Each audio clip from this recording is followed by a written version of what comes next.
Constitution की video series में आज हम फोर्थ लेक्चर के ऊपर आते हैं। आज हम डिस्कस करेंगे सिटीजनशिप इन इंडिया। सिटीजनशिप क्या होती है, सिटीजनशिप कैसे ली जा सकती है, कॉन्स्टिट्यूशन में कैसे ली जा सकती है, कॉन्स्टिट्यूशन के अलावा सिटीजनशिप एक्ट में उसकी एक्वायर करने के क्या तरीके हैं, सिटीजनशिप कैसे हटती है, इसके साथ साथ कंपनी क्या सिटीजन होती है या नहीं होती, हम इस वीडियो में आज ये सब कुछ डिस्कस करने वाले हैं।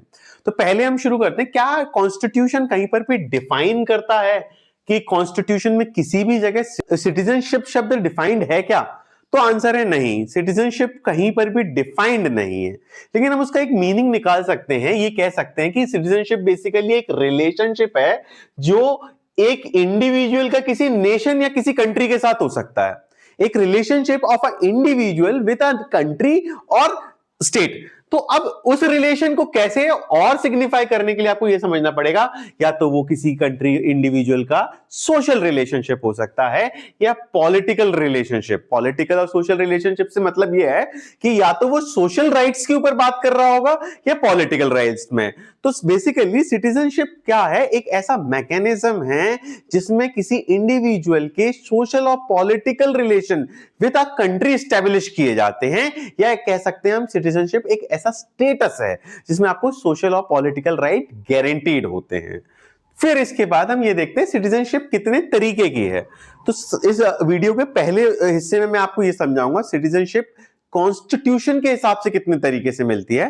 फिर मैं आपके दूसरे हिस्से में ये बताऊंगा सिटीजनशिप एक्ट के हिसाब से किस तरह से मिलती है। तो पहले अगर बात हम कॉन्स्टिट्यूशन की बात करें तो कॉन्स्टिट्यूशन 3-4 तरीके से बताता है। सबसे पहले कॉन्स्टिट्यूशन कहता है किसी के पास अगर डोमिसाइल है तो डोमिसाइल होना पर्याप्त है। फिर उसके बाद वो ये बोलता है कि अगर कोई माइग्रेंट फ्रॉम पाकिस्तान है उसे भी हम ऑटोमेटिक सिटीजनशिप दे देंगे। इसके साथ साथ रजिस्ट्रेशन पे भी बात करता है कि अगर कोई आदमी आके रजिस्टर करवाना चाहता है, ओवरसीज सिटीजन्स की बात हुई है बेसिकली यहां पर, तो अगर कोई आदमी रजिस्टर कराना चाहता है तो वो भी करा सकता है। इसके साथ साथ आप बर्थ को भी कंसीडर कर सकते हो एज अ सिटीजनशिप के ऑप्शन में, कि किसी व्यक्ति जो बॉर्न इन इंडिया है वो अपने आप डिफॉल्ट सिटीजनशिप मिल सकती है। इसको आगे बेहतर पढ़ने से पहले आपको कुछ केसेस का पता होना जरूरी है। पहला केस है central bank of India versus Ram Narayan का केस है। तो इसमें सिटीजनशिप समझाया गया था।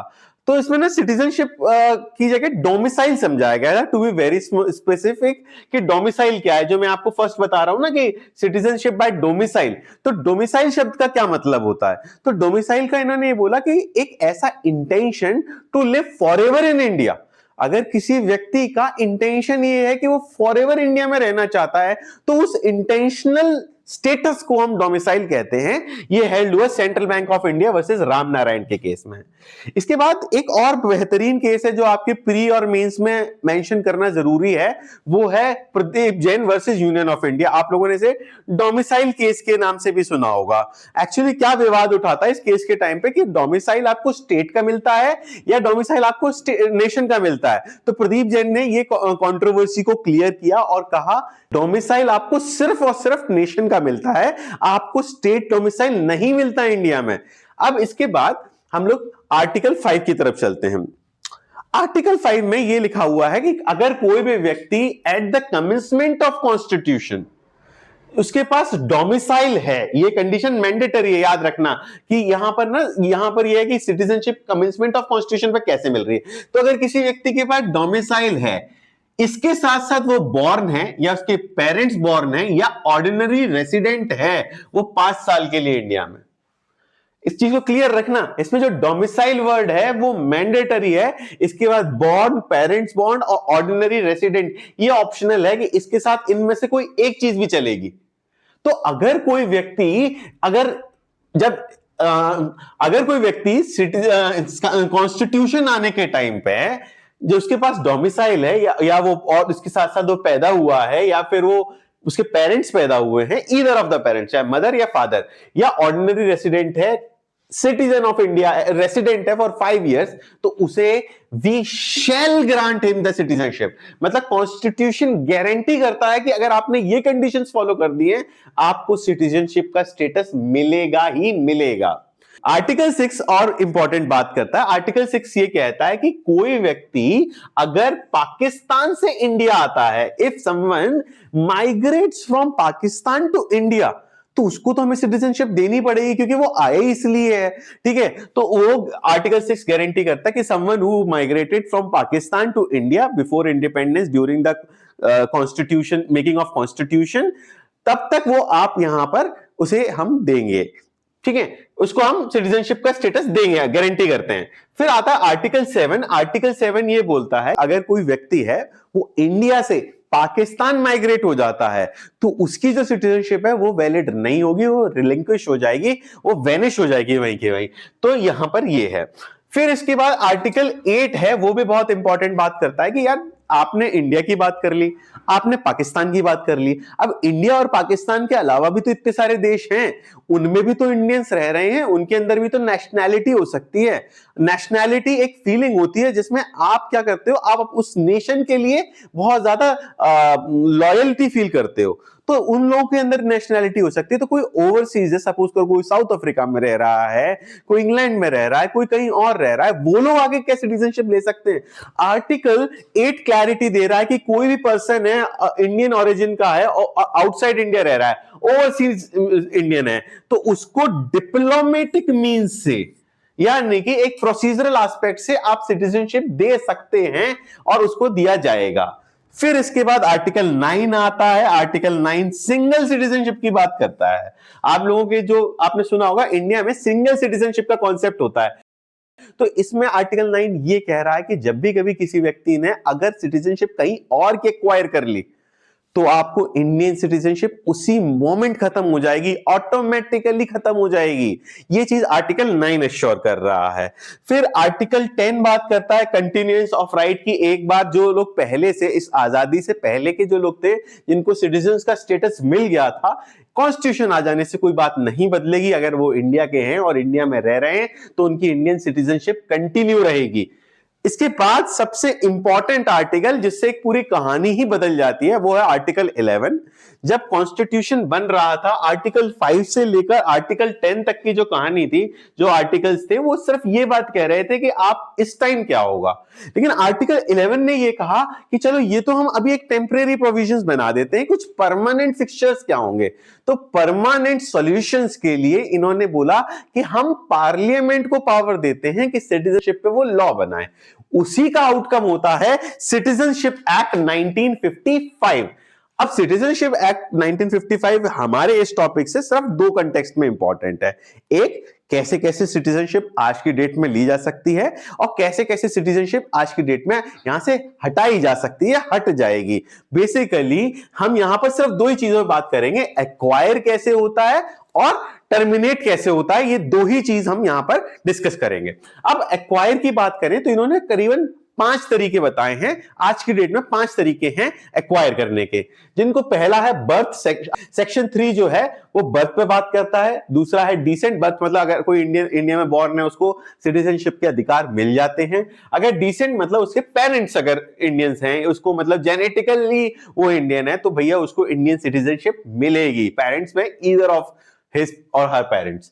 फिर तीसरा रजिस्ट्रेशन से है कि अगर कोई व्यक्ति आए, रजिस्ट्रेशन के क्राइटेरिया फुलफिल करे और इंडिया में आके रजिस्टर करा ले।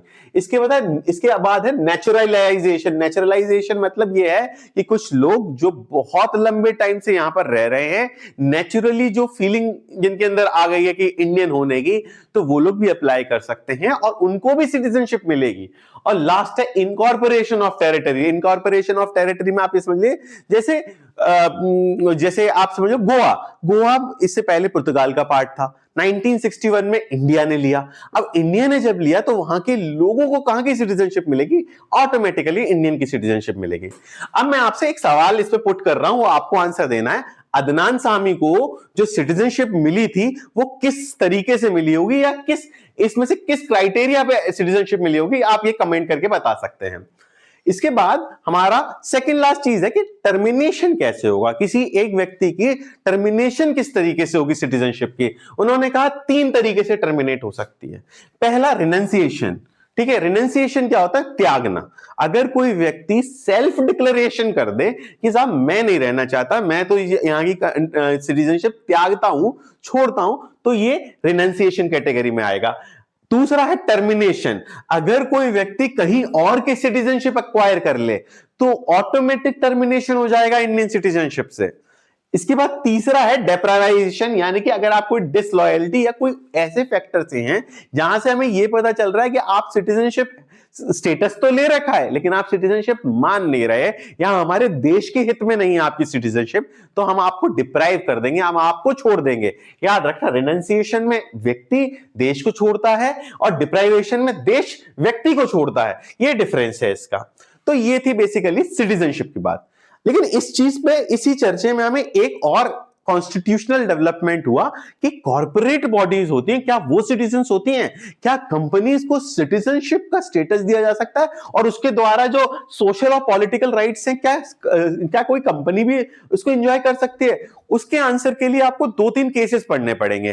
पहला केस है state trading corporation versus commercial tax officer. इस केस में यह बोला गया कि यार देखो, एक चीज आपको माननी पड़ेगी कि जो कंपनीज होती हैं वो सिटीजन्स का स्टेटस नहीं दे सकते, ना इन्हें कोई फंडामेंटल राइट मिलेगा, ना इन्हें कोई पॉलिटिकल राइट मिलेगा। तो यहां पर ये सारी चीजें, क्योंकि इसमें कोई, ये लोग सिटीजन्स नहीं होते, इन्हें कोई राइट नहीं दिए जाएंगे।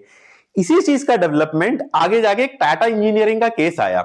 उस केस में क्या हुआ, इन्होंने ये कहा कि यार शेयर होल्डर्स जो होते हैं कंपनी में, आप लोगों ने ब्रैकेट थ्योरी पढ़ी होगी, at the end of the day share holders काम कर रहे हैं उसमें, ठीक है। अब यहां पर लिफ्टिंग वेल, कॉर्पोरेट वेल आप थ्योरी पढ़ी होगी आपने।